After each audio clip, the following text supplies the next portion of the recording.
हरिओम बच्चों, 8वीं कक्षा के हिंदी कालांश में मैं अन्नपूर्णा गुरुमा आप सबको स्वागत करती हूँ। हरिओम बच्चों, तो आपके कहने के अनुसार मैं आज कुएं के मेंढक चैप्टर के गद्य के प्रश्न उत्तर लाई हूँ, तो ध्यान से सुनिए और कॉपी में लिख लीजिए, ठीक है।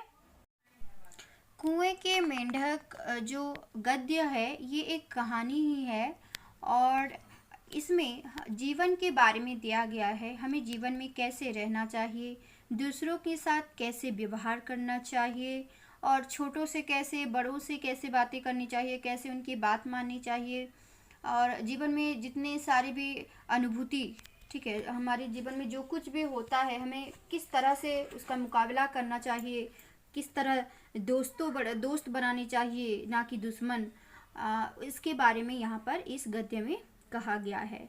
तो आज हम अनुशीलनी करेंगे, मैं आंसर बोलूँगी, आप लोग उसे लिख लीजिए। पहला सवाल जो है, पहला नंबर जो है, इन प्रश्नों के उत्तर दीजिए लगभग 50 शब्दों में, यानी 2 या 3 लाइन, हाँ मैक्सिमम 4 लाइन भी हो सकता है। तो पहला प्रश्न जो है, भारी वर्षा हुई तो क्या हुआ? हम पढ़ चुके हैं। एक दिन भारी वर्षा हुई, उसके बाद क्या हुआ? कुएं में पानी भर गया और कुएं के जो मेंढक थे वो बाहर निकल आए और बाहरी दुनिया को देखकर, वो लोग पहली बार बाहर आए थे तो वो देखकर खुश हो गए थे। तो हमें लिखना कैसे होगा? लिखिए, भारी वर्षा होने के कारण कुएं में पानी भर गया और बाहर आने लगा।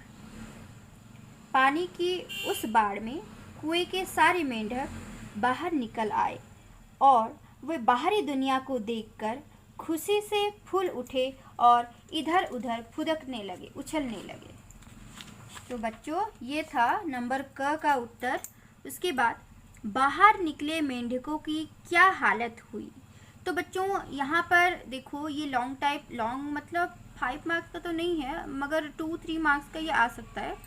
तो इनके लिए हमें हर जितना भी मेंढक यहाँ पर दिया गया है, हमें यहाँ पर सारे मेंढक के बारे में लिखना है, ठीक है। तो आइए जानते हैं कैसे लिखेंगे। बाहर निकलने के कारण पहला मेंढक जो था वो बहुत शरारती था, ठीक है, वो किसी का ना सुनता था, वो सड़क पर फुदकता रहा। अचानक एक गाड़ी आ गई और वह उछलने लगा और पहिए के नीचे जा गिरा, लेकिन बच गया। दूसरा मेंढक जो था वो अपने आप को बजरंगबली मानता था, समझता था, वो लंबा कूदता था। वो अचानक एक सांप के मुंह बाएं आ पहुंचा, लेकिन मेंढक बच गया, ठीक है। तीसरा जो था वो बड़ा घमंडी था, वो छाती फुलाकर बोलता था कि उसकी बराबरी करने वाला कोई पैदा नहीं हुआ है, ठीक है। लेकिन ठीक उसी समय क्या हुआ, उसी वक्त एक साइकिल सर से आई जिसमें मेंढक की पिछली टांग टूट गई, ठीक है। ये सब हमें लिखना है। नेक्स्ट जो है, आदमी घर से निकले तो पहले क्या करे?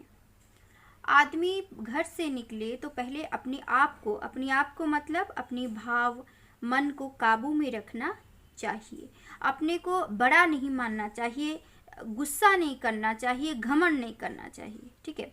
उसे दूसरों के साथ मिलजुल कर रहना चाहिए और लोगों के साथ भद्र व्यवहार करना चाहिए, ठीक है।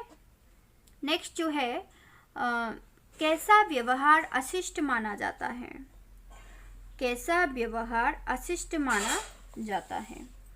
दूसरों से झगड़ना, नाराज होना, गाली गलौज करना, चिल्लाना, जिद करके अकड़ना, बिना पूछे दूसरों की चीज छूना, दूसरों के काम में दखल देना जैसे व्यवहार को अशिष्ट समझा जाता है, यानी कि खराब आदत जो है, ठीक है। शिष्टता, नेक्स्ट क्वेश्चन जो है, शिष्टता किन किन कामों में है? शिष्टता बड़ों और गुरुजनों का सम्मान करना, बुरी आदतों को रोकना, मन और भावों को काबू में रखना, सहपाठियों से सौहार्द भाव रखना, छोटे से स्नेह करना, अपनी बारी का इंतजार करना, अनुशासन मानकर लाइन बनाकर चलना आदि कामों में है। तो पहला नंबर का आखिरी प्रश्न जो है वो है, आदमी के दोस्त या दुश्मन कैसे बनते हैं? आदमी के अच्छे बर्ताव से लोग दोस्त बनते हैं और बुरे आचरण से, बुरे बर्ताव से दुश्मन बनते हैं। ठीक है। सभ्य आचरण के कारण जानवर से आदमी अच्छा होता है, यानी जानवर से आदमी, हम मनुष्य का सभ्य आचरण होता है, आचरण सभ्य होता है। इसलिए हमारे सभ्य आचरण से सारा संसार, सारा विश्व दोस्त बन सकता है और सभी का आचरण इसलिए अच्छा होना चाहिए। ठीक है। अब आते हैं दूसरे नंबर की ओर, जहाँ पर एक एक वाक्य में हमें उत्तर देना है। देखो यहाँ पर दिया गया है 2 नंबर। निम्न प्रश्न का उत्तर 1 या 2 वाक्य में दीजिए। ठीक है। तो पहला प्रश्न जो है, अनुपम कहाँ रहता था? अनुपम कहाँ रहता है? अनुपम भुवनेश्वर में रहता है। एक दिन क्या हुआ?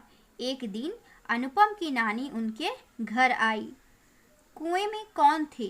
कुएं में 4-6 मेंढक रहते थे। बाढ़ आने पर मेंढकों को क्या दशा हुई?